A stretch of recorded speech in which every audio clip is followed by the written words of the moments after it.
This is Purpose Driven Live Sports and Gaming, and I'm back here for a quick video. I just kind of want to slip this in today because the playoffs begin tomorrow, which everybody knows is April 14th.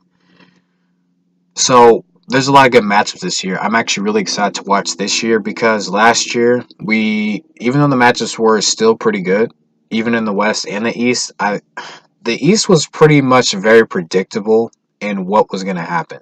The West was more tougher. You saw Golden State. They did have two 5-game sweeps, and they did have, Houston in the conference finals, which was a thriller. But this year, one matchup I'm going to look for in the first round, to me, that's going to be a really big matchup, is Houston versus the Utah Jazz.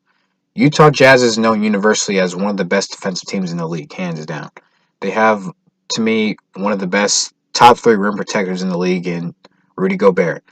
What he provides that team is a stable rim protector who also rebounds, but is a guy who, when you go to the rim, you know he's there and he's going to contest the shot, and he's most likely going to block your shot. He's got great length, he's got great timing. He doesn't foul a lot, so that's really tough when you play Utah Jazz. Is that he's just a really smart defender, and he's a competitive. He competes.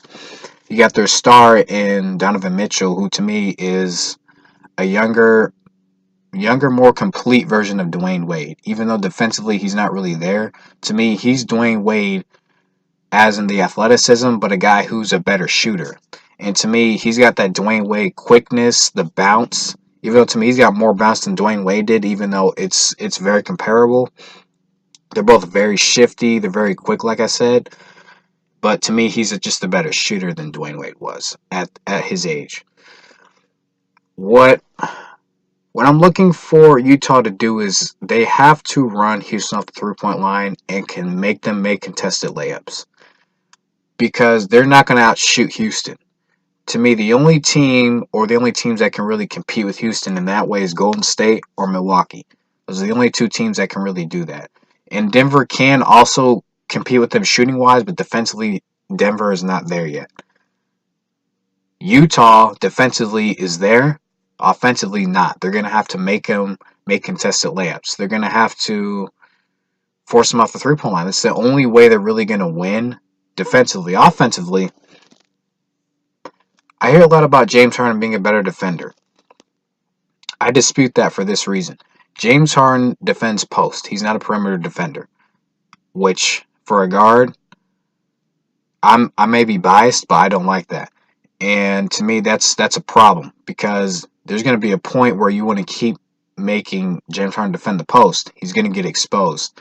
I think if either Derek Favors, who's the power forward for the Utah Jazz, or Rudy Gobert is there, and they make either one dribble or they're making a one move to the rim, they can exploit that matchup. And they can actually use that way so Clint Capella has to overhelp for the Houston Rockets. Because what they do is James Harden reaches a lot, and he gets a lot of deflections and steals because he defends the post, because he's strong, but he's also reaching. He's also gaining good position. I think guys who are stronger, like Derek Favors or Rudy Gobert, need to use that to their advantage. They need to exploit that matchup, because Houston kind of relies on that, and that's how they get their transition going, is by James Harden getting steals. He gets up the court. He's either shooting a step-back 3, shooting that floater, which he has perfected, basically, or he's hitting teammates in the corners or hitting Clint Capella, who's always running to the rim for a lob. I like Houston for this reason. They're really a simple team. I like how their offense is simple. They really only use 3 areas of offense: the free throw line, the layup, and the 3. The other 2 are the mid-range and the post-ups. Houston has cut that out of their offense. They're either going 3 layups or free throws. Now, I think that's going to get exploited in the playoffs more this year, because I think teams are better this year than they were last year. I think Golden State this year, because they added DeMarcus Cousins, is going to exploit them. And they meet earlier this year because Houston is the 4 matchup. They would meet in the second round, which I think Golden State is going to win the title. They're going to ultimately, I think they'll beat Houston in 4 or 6 games this year. No, I mean in 5 or 6 games this year, excuse me. 5 or 6 games, Golden State would beat Houston if Houston got past Utah. I'm not going to count out Utah. I say but I'm going to say Houston wins in 7. But they're going to get beat up to me. I think they're going to take a lot of blows, and I think what Utah Jazz does better than anyone is they're going to grind the series out. They're going to grind out games, and they're going to make you compete. They're going to make you they make you have to play hard to win games.